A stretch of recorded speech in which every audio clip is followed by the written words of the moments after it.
stole household items, stole from the people who work with Jimmy at his home, who are living with him, stole even from his own mother, who is here with us today.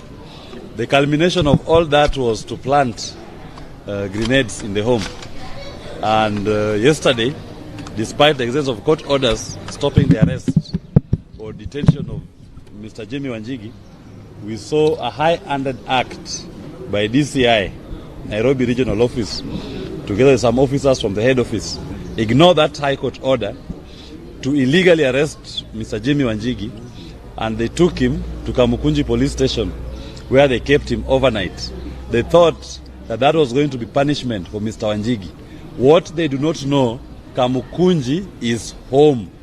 The late Maina Wanjigi was the second member of parliament for Kamukunji constituency. If they thought they would break my client's spirit, he is stronger than he was even when he went in there. Yes. All that they did was just to demonstrate to all Kenyans their disregard for the rule of law. As I told the officers yesterday, when you are ignoring court orders, when you are ignoring judicial processes, where do you think you will take Mr. Wanjigi ultimately? It all ends up in court. They brought him to court today. After all that high drama, it ended up in court today, and Mr. Wanjigi was invited, together with his aide, Mr. Kibe, to take a plea on trumped-up charges. Trumped-up charges relating to grenades, which we don't know who came up with. We know it came from the police, and the police who planted them. They are trying to fix it, that Mr. Wanjigi had grenades in his home. The second charge they were raising in respect to firearms, that he has firearms without a firearms certificate.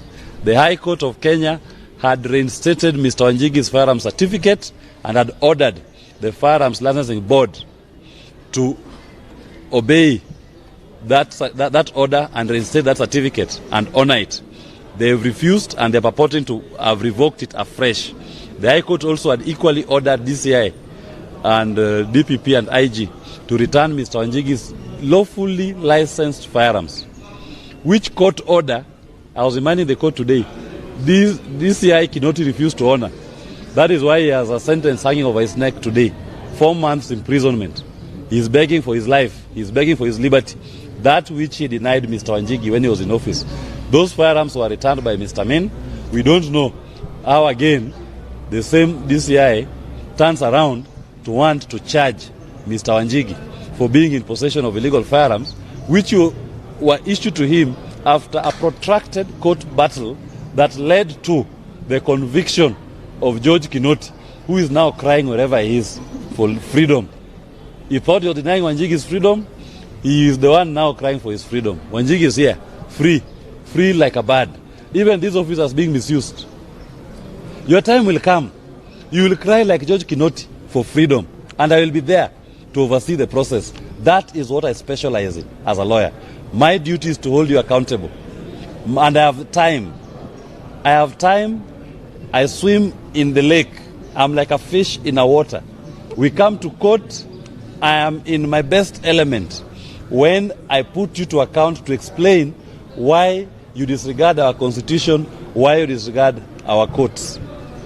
Those officers who are being misused, please, take your time and understand our constitution. Understand the times we are in.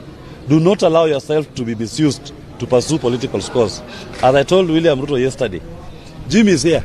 If you want a political battle with him, don't involve innocent police officers. Take on him head on. Let's have a debate. Debate him on the issues that he's been educating Kenyans on.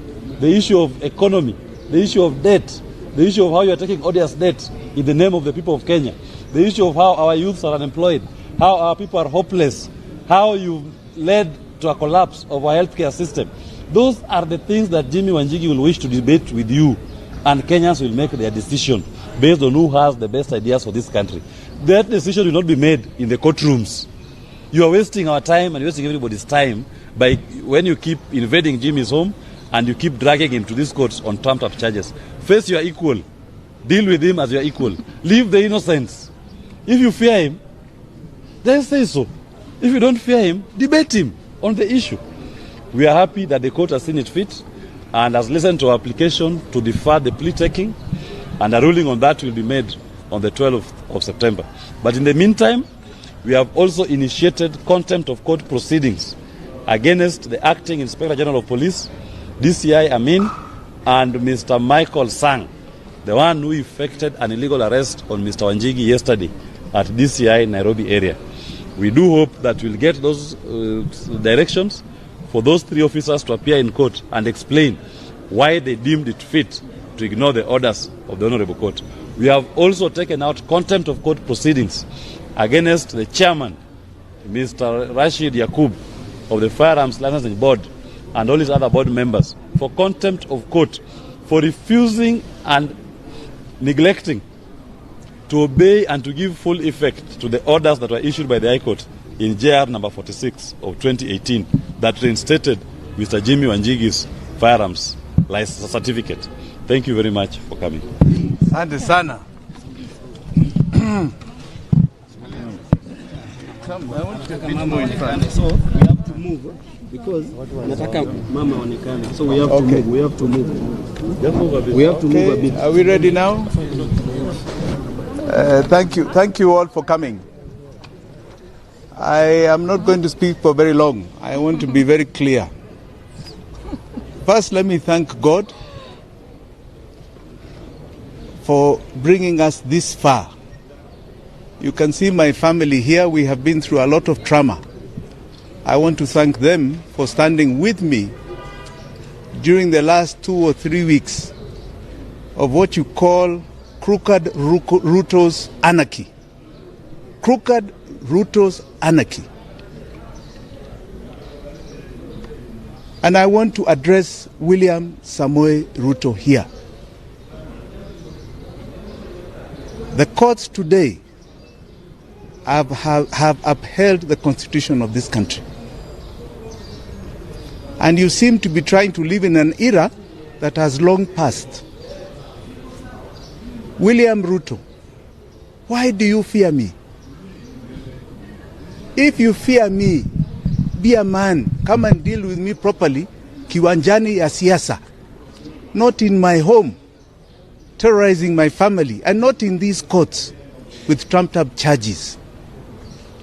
You are afraid that we are redefining the politics of this nation. We are moving away from a myopic tribe and region. Your useless kutenga and lies.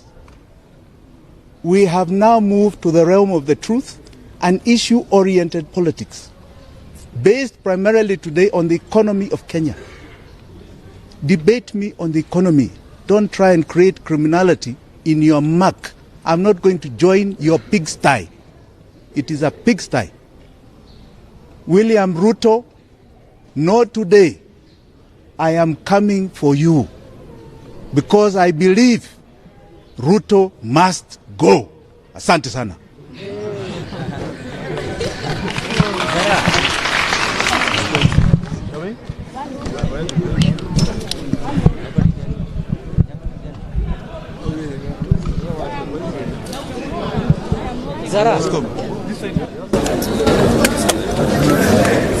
Nataka kumkimbiza na mumkimbiza.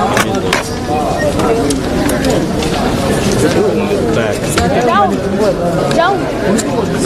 Tapi mpati hao.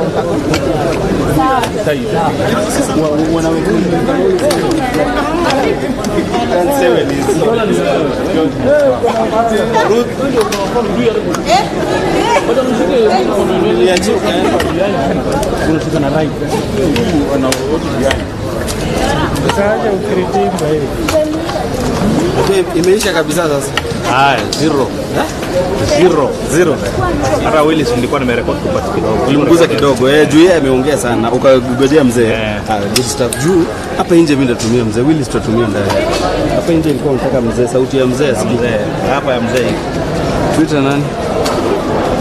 Nalo wale. Mwenye alileta ni Kirumba.